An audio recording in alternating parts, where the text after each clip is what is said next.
أعوذ بالله من الشيطان الرجيم. بسم الله الرحمن الرحيم. إن الحمد لله نحمده ونستعينه ونستغفره ونستهديه ونعوذ بالله من شرور أنفسنا ومن سيئات أعمالنا. من يهدي الله فلا مضل له ومن يضلل فلن تجد له وليا مرشدا.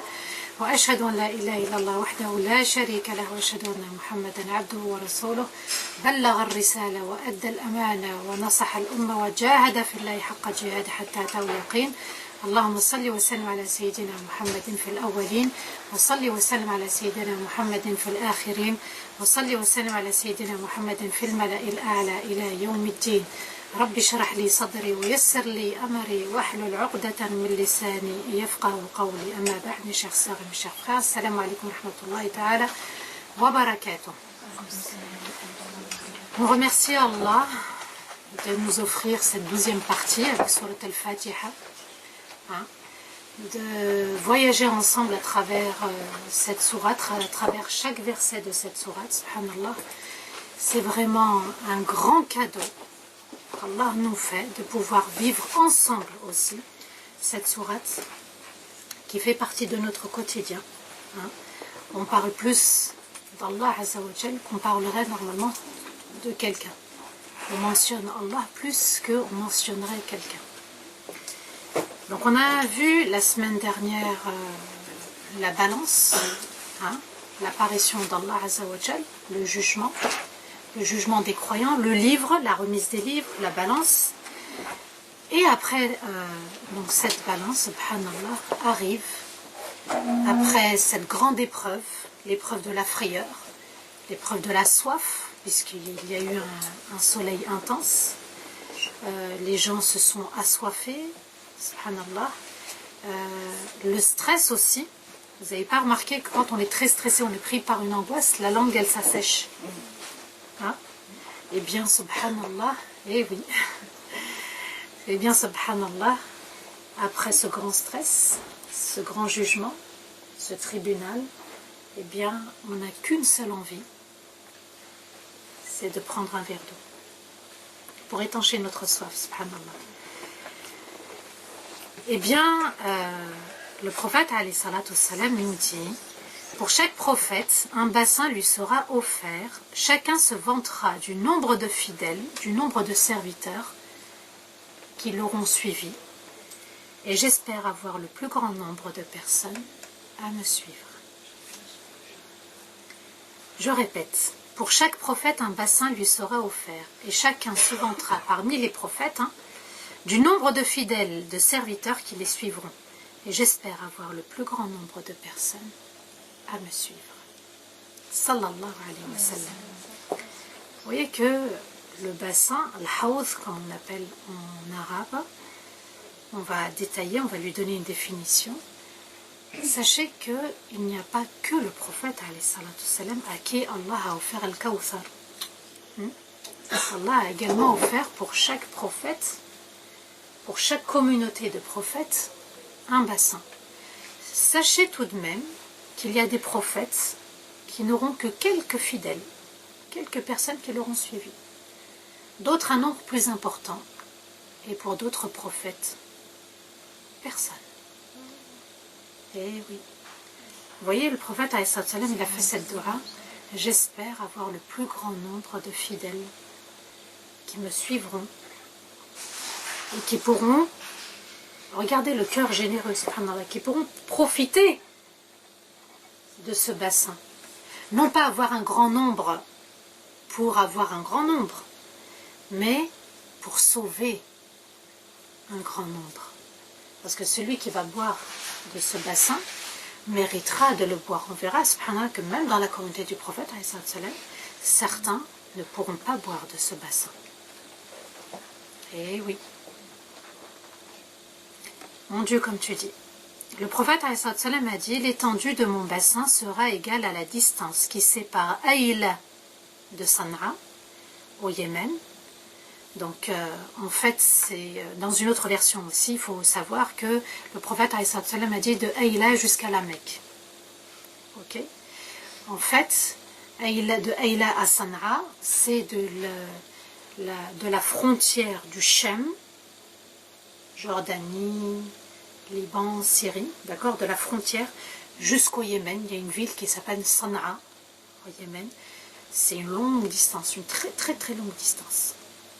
C'est comme si vous, je crois, c'est quand même plus, la distance elle est plus longue que du bout de la France jusqu'à l'autre bout de la France. C'est encore plus, je crois que c'est le double même.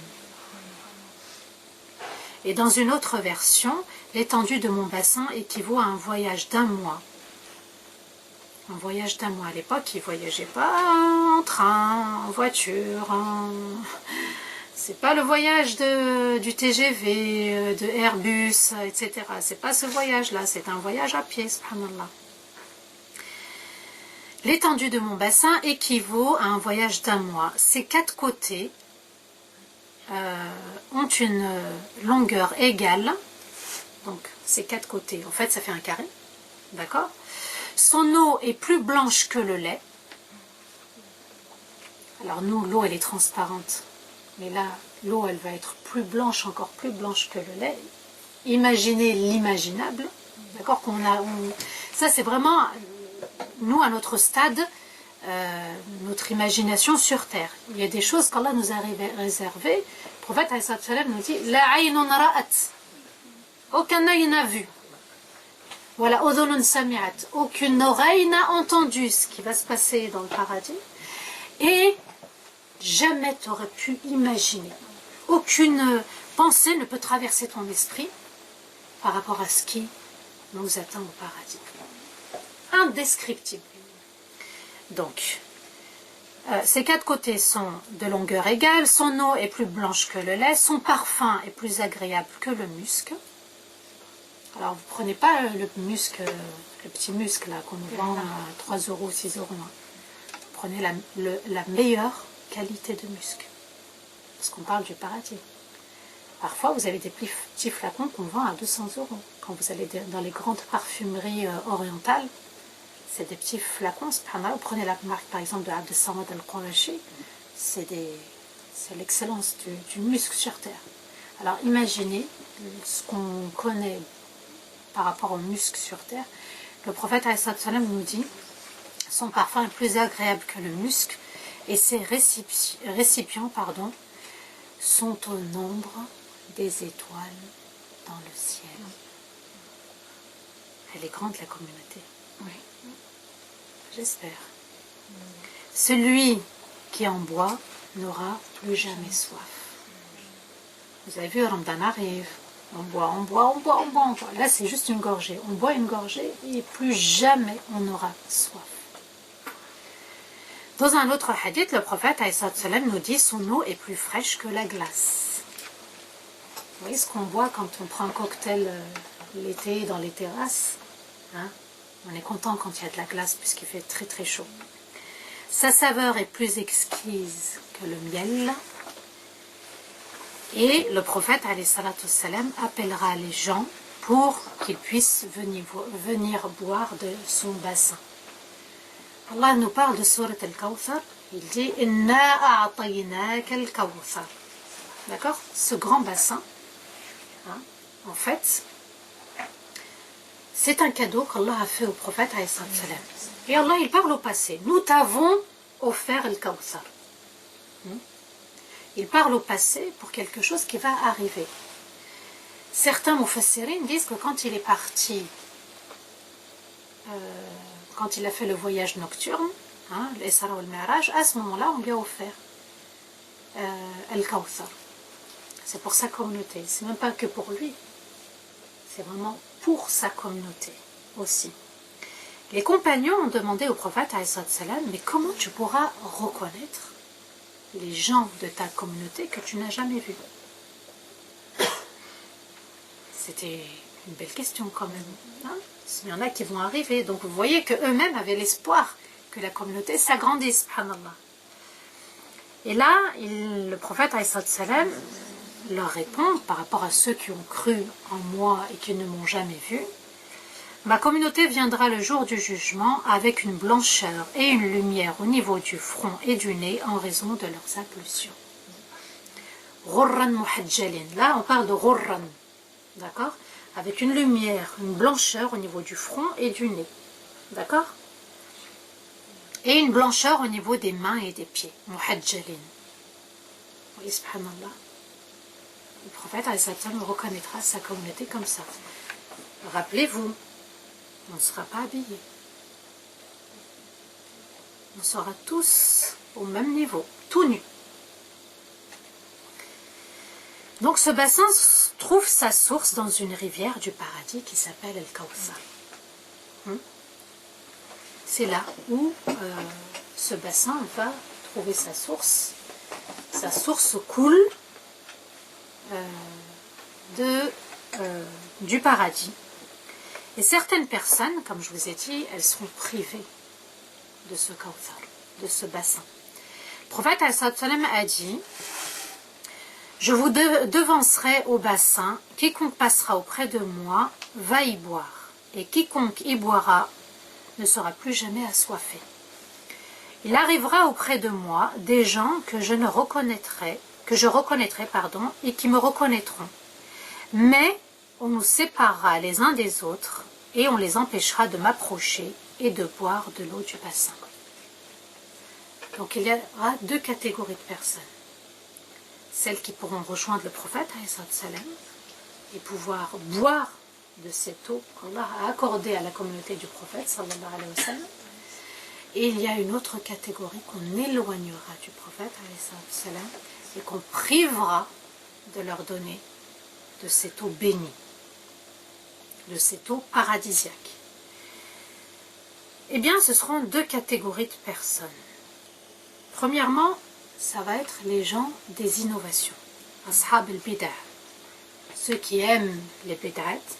D'autres savants vont dire ce sont ceux qui ont apostasié après la mort du prophète, c'est-à-dire qui ont renié l'islam après le décès du prophète sallallahu alayhi wa sallam. Ils étaient musulmans de son vivant et ils ont tourné leur veste, comme on dit, et ils ont quitté l'islam, ils ont renié leur religion. Et deuxièmement, ceux qui ont choisi le parti de l'ennemi. En gros, les hypocrites. D'accord ? Aujourd'hui, la communauté peut être éprouvée à n'importe quel moment. Parfois, les masques vont tomber. On s'aperçoit qu'un tel, on pensait qu'il faisait partie de la communauté, mais il s'est rangé du côté de l'ennemi. Alors, imaginez les conséquences. Après avoir été jugé par Allah, après avoir subi cette grande épreuve, être assoiffé, avoir subi cette angoisse, pas d'eau. Pas d'eau pour pouvoir reprendre un peu ses esprits. Et ces hypocrites, qu'est-ce qui va leur arriver? C'est important, subhanallah, de comprendre que dans notre communauté, il peut y avoir des hypocrites. À l'époque du prophète, il y en avait. Parfois, le prophète discutait avec eux et il avait même confié une liste à un compagnon, Hudayfa. Il lui avait confié la liste des hypocrites et c'était une liste qu'il devait garder secret. Même Abu Bakr et Omar ne devaient pas savoir. Aucun compagnon, à part celui-là, ne pouvait avoir l'information de cette liste. Omar un jour était arrivé auprès de Hudayfa, il a essayé d'avoir une information, non pas pour savoir qui étaient les hypocrites, il avait peur pour lui-même. C'est ce qu'il faut retenir d'après ce moment pour les hypocrites. C'est est-ce que nous, on peut faire partie de cette liste? Parce que Omar est venu et il a insisté, dis-moi au moins si je fais partie des hypocrites. Vous vous rendez compte, Omar, calife de l'islam, Omar, l'épée, on va dire, de l'islam, Omar qui avait annoncé publiquement sa conversion à l'islam, et il a annoncé publiquement, voilà la communauté dans laquelle celle que j'ai rejoint, d'accord? Oui, subhanallah, et lui-même il avait peur pour lui-même. Et nous, on se doit aussi d'avoir ce souci. Est-ce que je fais partie des hypocrites ou non? Quand une épreuve touche la communauté surtout, c'est ça. C'est pas le fait d'être hypocrite dans son petit coin. C'est surtout comment je suis avec la communauté du prophète, d'où Iyaka na'budu, le nous. Na'budu, nous, seul toi, nous adorons. C'est qui nous? C'est la communauté. Je ne peux pas dire seul toi, nous adorons. J'intègre cette communauté, je fais partie de cette communauté, et en même temps, je fais du mal à cette communauté. D'accord? Le prophète nous dit, nous resterons dans la plaine que les gens qui, en apparence, du moins, adoraient Allah, seuls dans ce monde, seront présents. Donc, les croyants de toutes les communautés, les bons et les mauvais, et les hypocrites, à ce moment-là, avant d'arriver au bassin. Donc, tous ont vu Allah une première fois quand ils étaient jugés. Mais Allah va apparaître sous une autre apparence plus tard. Comment? On ne sait pas. Ça ne sert à rien de se poser la question. D'accord? Nous avons entendu, nous obéissons par rapport à ces hadiths qui nous sont rapportés. Un appel sera lancé, que chacun rejoigne ce qu'il adorait. Là, il y a les croyants, les bons, les mauvais, il y a les hypocrites, que chacun rejoigne ce qu'il adorait. Et donc, ce groupe-là dira, nous attendons notre Seigneur. Allah leur dira, je suis votre Seigneur. Écoutez la suite. Mais comme ils n'ont pas reconnu Allah, ils ont refusé de croire la parole qu'ils venaient d'entendre. Et d'associer, donc, quelqu'un ou quelque chose à Allah Azzawajal. Ils l'ont vu sous une première apparence, et Allah va apparaître sous une autre apparence. Et Allah leur dit, c'est moi votre Seigneur. Mais ils ont eu peur. Ils se sont dit, mais non, on a vu Allah autrement. Puis, on leur demandera s'ils ont un signe pour reconnaître Allah Azzawajal. Ils diront oui. On leur montrera ce signe. Et écoutez bien, subhanallah, ce signe, il est très très important. Ceux qui avaient l'habitude de se prosterner en toute sincérité dans ce monde, c'est-à-dire les véritables croyants, à ce moment-là, ils auront la permission d'Allah de se prosterner. En toute sincérité. Se prosterner à Allah Azzawajal en toute sincérité. Souvenez-vous dans le Tahiyyat, qu'est-ce qu'on dit? Assalamu alayna. Cette paix, on la demande, même pour l'au-delà. Assalamu alayka ayyuhan nabi. Que la paix soit sur toi, mon cher prophète. On a un dialogue direct avec le prophète, comme s'il était avec nous. Assalam, c'est ce qu'on dit, hein? Est-ce qu'on est conscient de du poids de cette parole? Assalamu alayka ayyuhan nabiyyu wa rahmatullahi wa barakatuh. Assalamu alayna wa ala ibadillahi salihin. Le mot abd est plus important et plus lourd dans une balance que le mot prophète et messager. L'abd, c'est serviteur, c'est je me soumets totalement à Allah. J'aime mon Seigneur, je le crains, je l'adore, j'ai conscience qu'il m'observe. D'accord? J'ai espoir. Vous voyez, subhanallah, wa ala ibadillahi salihin, que la paix soit sur les serviteurs d'Allah, pieux et sincères. Ce qui sera accepté de nous, ce sont les œuvres faites avec sincérité. Vous voyez, subhanallah, parfois quand on nous demande un service, c'est qu'on est fatigué. Au début, on le fait de bon cœur. Puis après, on est fatigué. Oh là là, j'aurais pas dû accepter. Revoyez tout de suite votre intention. Non, non, je vais le faire de bon cœur. C'est ça la sincérité aussi. D'accord? C'est important. On revoit, parce que là, la balance, il va falloir qu'elle pèse, hein, qu'elle pèse des choses. Si on arrive avec le sac de voyage il est quasi vide, subhanallah, à la fin, on se dit, nous, on pensait qu'on avait 10 sacs de voyage, à la fin, on n'a qu'une trousse qui reste et qui va peser dans la balance. On a raté quelque chose dans notre vie, subhanallah. Et ceux qui se prosternaient par crainte matérielle et ostentation, ceux qui rentraient à la mosquée parce que, soi-disant, faisaient partie de la communauté, parce qu'on avait un nom, on avait un titre, on avait des intérêts, comme à l'époque du prophète, les hypocrites, eux, soi-disant, ils faisaient partie de la communauté, mais leur intérêt, c'était leur ego.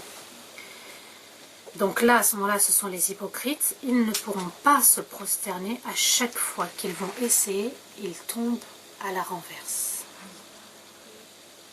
Le musulman, le croyant, il tombe prosterné devant lui. L'hypocrite, il tombe en arrière.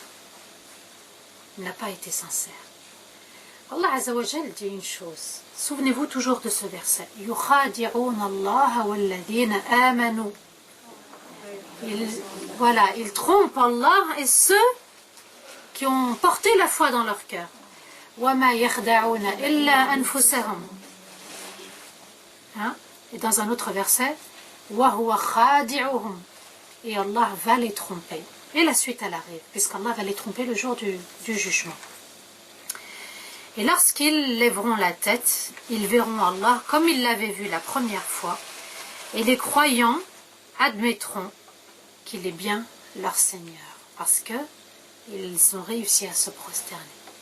Donc vous voyez la valeur de la prosternation quand on dit Subhana Rabbiyal A'la, pureté à Allah le Très-Haut, c'est-à-dire qu'il n'y a personne au-dessus d'Allah, ni ton chef, ni ton voisin, ni la communauté quand tu donnes une conférence, ni tel imam. Personne n'est au-dessus d'Allah. Tu n'es pas au-dessus d'Allah. Ton front touche le sol et tu dis Subhana Rabbiyal A'la. Et plus tu te sens petit, tu donnes de la valeur à Allah Azza wa Jal, et plus Allah t'honorera. Voilà la nouvelle épreuve qui va arriver. Ça va être le pont. Donc vous voyez qu'il y a différentes étapes pour arriver au paradis. C'est pas encore gagné, subhanallah. Dans la tombe, on nous a annoncé si c'était le paradis ou l'enfer. Et maintenant, il va falloir encore faire du chemin pour pouvoir arriver à ce paradis. Le pont, en arabe, on dit as-sirat. D'ailleurs, on le retrouve dans Surat al-Fatiha. En langue arabe, as-sirat veut dire le chemin éclairé, la voie éclairée. Ça veut dire qu'il y a des chemins qui ne sont pas éclairés. C'est comme si on prenait parfois la route et qu'il n'y a pas d'éclairage. Ça peut arriver quand on fait de la route. Ça peut arriver sur l'autoroute comme ça peut arriver sur un chemin, une nationale, une départementale. Il n'y a pas d'éclairage. Comme ça, il n'y a pas d'éclairage. Et c'est dur de conduire, subhanallah. Donc, en islam, as-sirat veut dire un pont placé sur l'enfer pour pouvoir accéder au paradis. Déjà, il y a eu le pont entre la terre et l'au-delà, donc avec nos actions. Et il va y avoir un autre pont dans l'au-delà pour nous emmener au paradis. Allah dit, et il n'est pas un seul parmi vous qui ne passera pas par l'enfer. Voilà la signification de ce verset. C'est-à-dire tout le monde va passer par ce pont. C'est là une décision irrévocable de ton Seigneur. Allah, il a décidé ainsi et il ne changera jamais.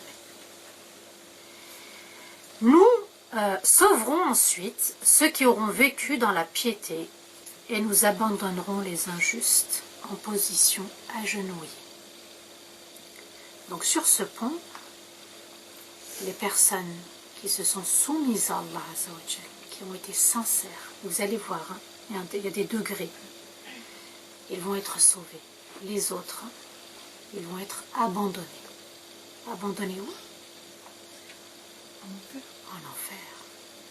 C'est là où on paye, ça y est. Donc chacun comprendra maintenant la vraie valeur du paradis. Vous voyez, le djihad encore, même dans l'au-delà, il y a un djihad qui nous attend. Il y a un grand combat, un grand effort à faire. C'est pas acquis encore. Si on croit, subhanallah, parce qu'on a donné une petite sadaqa avec sincérité, qu'on a pris le fajr avec sincérité, etc. Ouh là là là là, c'est pas fini, subhanallah. Il faut se détromper. À la mort, on a notre note, mais une fois qu'on a eu le premier diplôme, il y a un autre diplôme à passer, subhanallah, pour pouvoir arriver au grand diplôme. Alors, on va faire une petite description sur les hadiths du prophète au sujet de ce pont. Le prophète sallallahu alayhi wa sallam nous dit, il m'a été dit que le pont est plus fin qu'un cheveu. Alors attrapez un cheveu. Et oui, il faut réaliser, il faut concrétiser la chose. Vous regardez déjà un cheveu, c'est très très fin. Imaginez avec notre poids, on va pouvoir passer sur ce pont. Plus fin que... Alors essayez de marcher sur un cheveu. Ça c'est pour vous dire la grandeur d'Allah ce jour-là. C'est impossible. Même celle qui a les longs cheveux, elle ne pourra pas marcher sur son cheveu, subhanallah.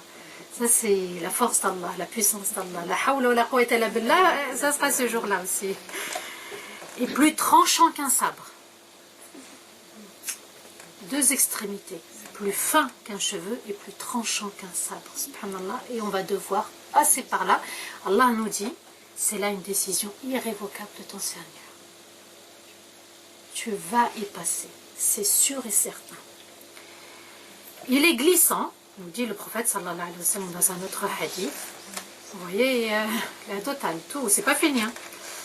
Les pieds pourront déraper facilement et s'y trouvent de larges crochets en fer et des épines dures qui vont attraper ceux pour qui l'ordre sera donné de les attraper, de les arrêter à ce moment-là pour ne pas aller au paradis. Et il y aura aussi des piquants crochus. Imaginez, plus fin qu'un cheveu, tranchant, vous voyez, glissant, avec des crochets. Subhanallah, et ça sera le passage obligé pour accéder au paradis. Alors maintenant que je vous ai donné cette description matérielle de ce pont Sirat, on va voir comment on va passer, comment on va traverser, comment le passage va se faire facilement ou plus difficilement. Pour certains croyants, et qu'Allah nous fasse miséricorde à ce moment-là, la traversée se fera en un clin d'œil. En un clin d'œil. Nous toutes là, ici, nous tous, au moment où je vous parle, il y a des clins d'œil. Tout le monde fait des clins d'œil. D'accord? On ferme, on ouvre les yeux. Alors imaginez, subhanallah, avec tout ce que je vous ai détaillé, en un clin d'œil, on est arrivé au paradis. D'autres traverseront le pont comme un éclair. Donc là, c'est moins rapide. D'autres comme un vent vif. Vous voyez? Mais c'est moins rapide encore que l'éclair. D'autres comme des chevaux rapides. Et d'autres comme des montures, comme les chameaux. Un chameau, c'est moins rapide qu'un cheval. Et certains croyants le traverseront en toute sécurité. D'autres seront blessés. Vous voyez, il y a des crochets. Alors que d'autres tomberont en enfer. Allahumma hamna. Vous voyez, quand on médite Ar-Rahman Ar-Rahim dans Surat Al-Fatiha, mettez vraiment le cœur dans ce verset Ar-Rahman Ar-Rahim. Et Allah, fais-moi miséricorde avant d'arriver dans l'au-delà. Et les hypocrites, subhanallah, eux aussi, ils vont traverser ce pont, ce passage. Tout le monde, les croyants, les non-croyants, les musulmans, les non-musulmans, les hypocrites, tout le monde y passe. Les grands, les petits, les plus âgés, telle couleur, etc. Tout le monde y passe. Les hypocrites, donc on va un peu spécifier cette catégorie, qu'Allah nous préserve, parce que l'hypocrite, on est entre le kufr et l'islam, on est entre les deux. Un jour on est musulman et un jour on est avec l'ennemi. Un jour on est obéissant, un jour on est désobéissant. On n'est pas fixe au niveau de notre foi. Ce jour-là, les hypocrites auront un peu de lumière. Donc imaginez déjà la scène, le pont Sirat. L'enfer en dessous. Et c'est un enfer qui brûle depuis des années et des années, des siècles et des siècles, des millénaires, il brûle. Et le passage qui va se faire difficilement. Pourquoi? Parce qu'il brûle tellement que c'est l'obscurité totale. Vous avez vu, quand on allume un feu, il y a de la fumée noire qui s'échappe. Hein? Eh bien, à ce moment-là, sous le pont Sirat, il y aura le feu, mais dans cet endroit-là, ça sera obscur. Allah, il va quand même leur donner un petit peu de lumière. Et rappelez-vous ce que je vous ai dit au sujet du verset.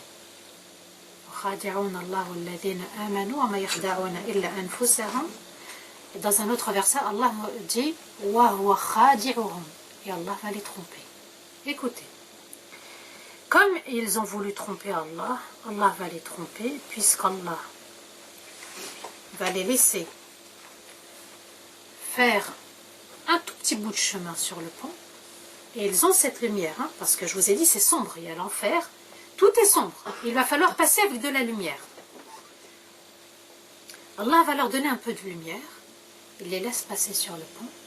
Une fois qu'ils ont enjambé le pont, Allah éteint la lumière.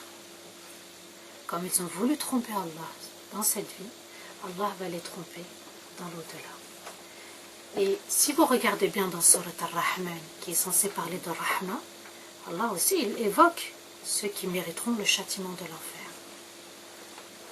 Parce que faire du mal, faire du tort aux autres, peut-être que les gens ont du mal à oublier, ici sur terre, le mal provoqué par les autres. Ils sont rongés. Il faut faire le tawakkul, parce qu'Allah va s'en charger pour les punir. C'est une rahma d'Allah que de châtier ceux qui méritent d'être châtiés, pour rendre justice et apaiser, soulager les autres qui ont subi le tort. C'est pour ça que je vous dis, souvent, il ne faut pas que ça vous travaille quand vous avez été lésé, vous avez subi une injustice. Il ne faut pas que ça vous travaille. Regardez, subhanallah, même les hypocrites, Allah il leur dit, tenez un petit peu de lumière. Et comme ce qu'on fait pour les anniversaires, on éteint tout. Donc, Allah Azza wa Jal s'en charge. Alors si pour les hypocrites, regardez ce qui se passe, quelle sera la place des non-musulmans, la place de ceux qui ont commis des grands péchés, du tort aux autres et qui n'ont pas demandé pardon, subhanallah. Le prophète a dit, une fois que les personnes présentes ont vu Allah, ils devront se diriger vers ce pont. Donc il y a eu le jour du jugement, ils vont se diriger vers ce pont. Quand ils seront arrivés, l'obscurité sera la plus complète. De la lumière sera donnée à chacun, donc à chaque croyant, à chaque hypocrite, pour qu'il puisse avancer. Donc l'hypocrite, il a eu sa part. Allah, il les a trompés. Abdallah bin Mas'ud, un compagnon du prophète, rapporte ce que le prophète a dit. Les gens présents recevront une lumière en fonction de leurs œuvres.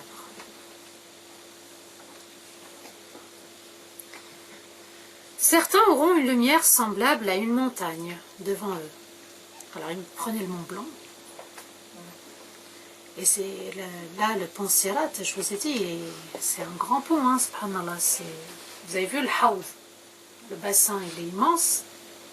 Le pont, il va falloir faire passer de Adam jusqu'au dernier homme. Le prophète nous dit, les gens présents recevront une lumière en fonction de leurs œuvres. Certains auront une lumière semblable à une montagne devant eux, d'autres auront plus que cela. Prenez la montagne déjà, imaginez c'est une grande lumière, plus que cela c'est quoi, 2 montagnes, 3 montagnes, subhanallah. Certains auront une lumière semblable à un palmier dans leurs main droite, d'autres auront encore moins que cela dans leur main droite, d'accord, c'est toujours avec la main droite hein, qu'on éclaire notre chemin, subhanallah. Donc on va avancer. Alors imaginez plus qu'une montagne, la taille d'un palmier, il va falloir éclairer ce chemin pour pouvoir passer. Est-ce qu'on va y passer comme un éclair, en un clin d'œil? Est-ce qu'on va y passer tout doucement, sachant qu'il y a des crochets? C'est ça qui va être effroyable ce jour-là. Jusqu'au dernier d'entre eux qui ne recevra qu'une lumière clignotante sur son orteil, qui tantôt s'allume et tantôt s'éteint. Ça veut dire quoi? Ça veut dire qu'on fait un pas, c'est allumé et ça va s'éteindre, sachant qu'il y a des crochets. On avance sur des crochets et on s'arrête. On avance. Vous voyez, là, c'est même pas à la vitesse des chameaux. C'est à la vitesse d'une fourmi, je crois. Vous voyez, selon nos actions. On parlait de Ramadan tout à l'heure, comment se préparer par rapport à Ramadan. Déjà, il va falloir se remémorer un petit peu l'au-delà. Et de se dire, qu'est-ce que je vais emmener? Peut-être qu'Allah il m'a inscrit pendant la nouvelle nuit du destin. Il m'a inscrit sur la liste de ceux qui vont quitter ce monde. Hein? Qu'est-ce que je vais emmener dans mon bagage à ce moment-là? Est-ce que je vais faire partie? Il n'y a pas que les autres qui meurent. Hein? D'accord? Il faut se détromper. On a l'âge qu'on a, rajouter peut-être quelques semaines, quelques jours, quelques mois, quelques années. La mort des autres est vraiment un grand rappel. Et surtout la mort de nos proches. On se dit non, on n'a pas le droit. On doit être à la hauteur. Il y en a qui ont une belle fin, il y en a d'autres qui ont une mauvaise fin. Ça doit nous faire méditer, subhanallah. On va avancer selon nos œuvres. Alors imaginez la scène, vous faites un petit pas, la lumière elle s'éteint, et vous êtes obligé de vous arrêter, et puis après vous reprenez, le pont est long, et quand elle est claire, il avance, et quand elle s'éteint, il reste debout sur place, sur les crochets. Vous voyez, subhanallah, ihdina as-sirat al-mustaqim. Il faut se remémorer ce verset. Et Allah guide-nous vers le droit chemin. Déjà, le droit chemin, c'est celui d'avoir le meilleur comportement envers Allah Azza wa Jal sur terre. Ok? Avoir le meilleur comportement envers les gens. Ramadan, c'est le mois de la réforme. Ramadan, c'est pas le mois de Carrefour. C'est pas le mois d'Auchan. C'est pas le mois où on sort beaucoup d'argent pour se goinfrer. Parce que c'est pas ce qu'on va emmener. D'accord? Voilà. Profitez de Sadaqa al-Jariya. Profitez de vous renseigner. Est-ce qu'il y a quelqu'un, ou est-ce qu'il y a une mosquée par exemple qui prépare les repas du soir? Investissez. Si vous avez les moyens, faites. Bismillah. Si vous n'avez pas les moyens, sachez qu'Allah récompense selon les bonnes intentions. D'accord? C'est le mois où on va multiplier les hasanats. Dans la mosquée, s'il y a une collecte, si on doit aider quelqu'un, faites-le, bismillah. Regardez, le pont ne va pas être facile.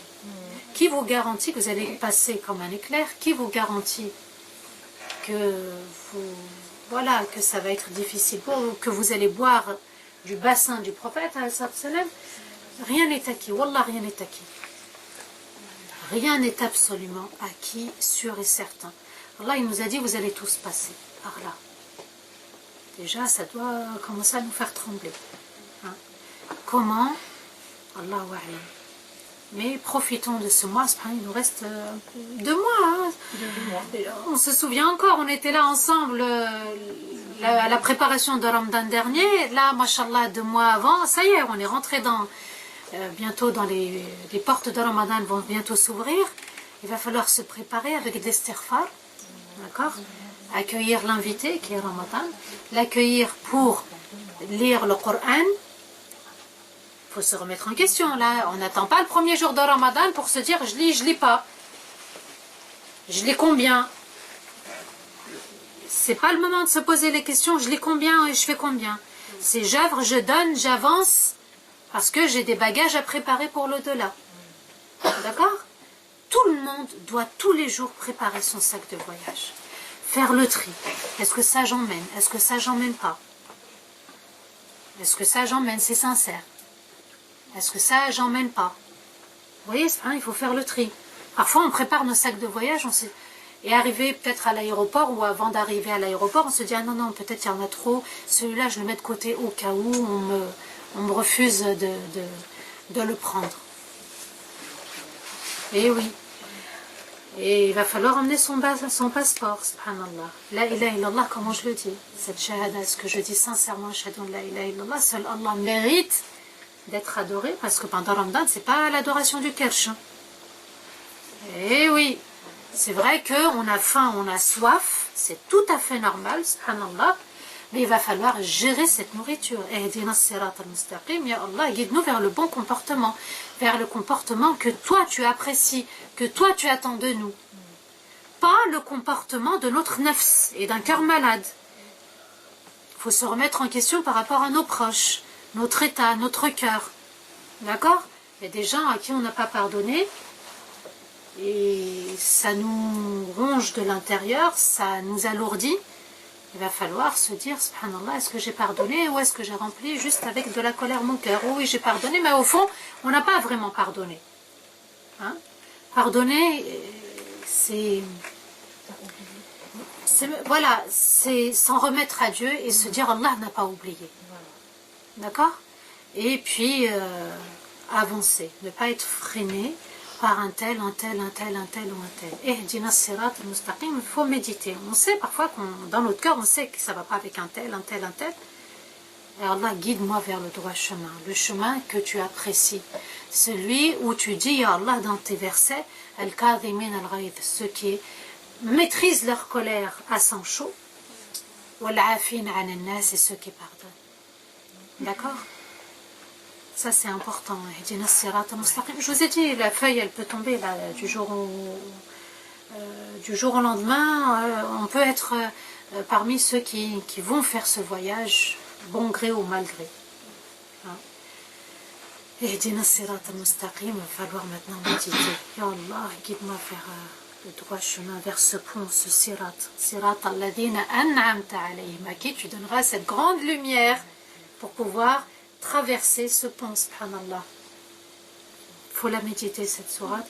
Ghayril maghdubi alayhim, pas de ceux dont tu es en colère, comme les hypocrites, regardez.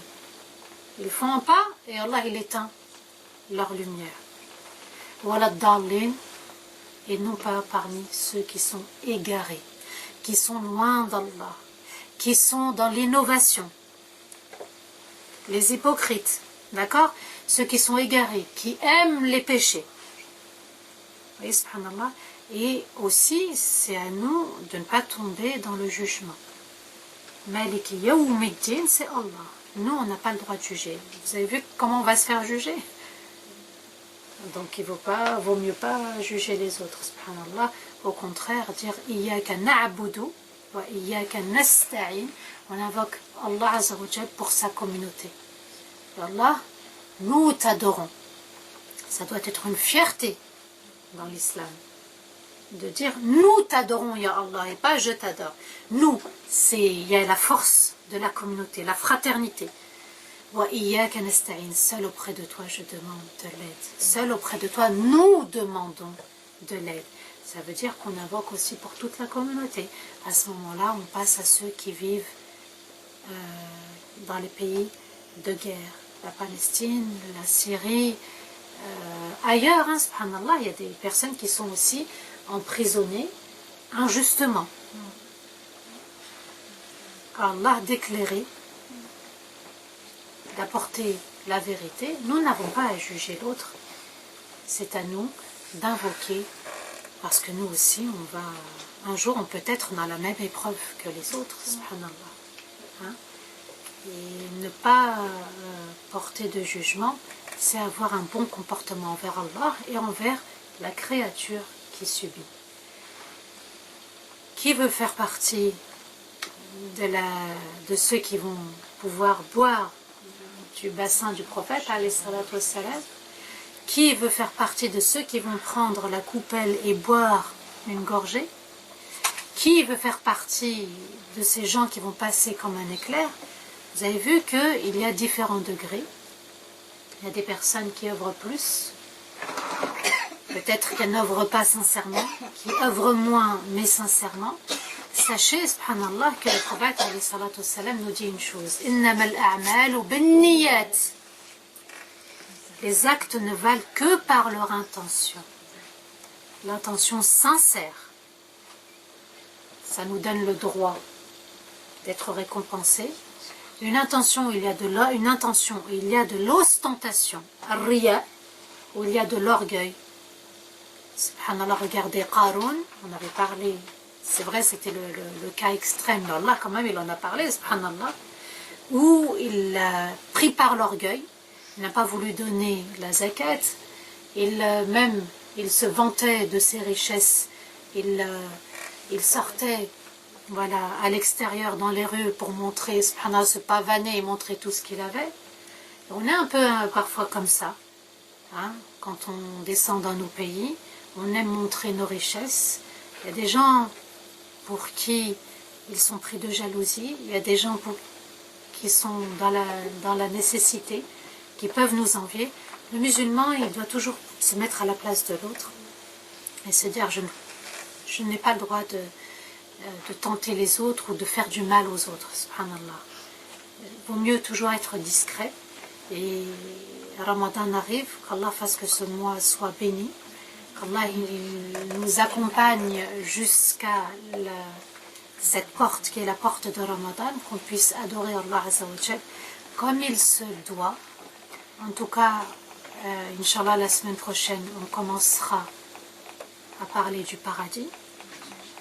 Peut-être que ça nous donnera encore plus d'énergie et de tonus pour adorer Allah Azza wa Jal pendant Ramadan. واستغفر الله لي ولكم. اللهم بلغنا رمضان.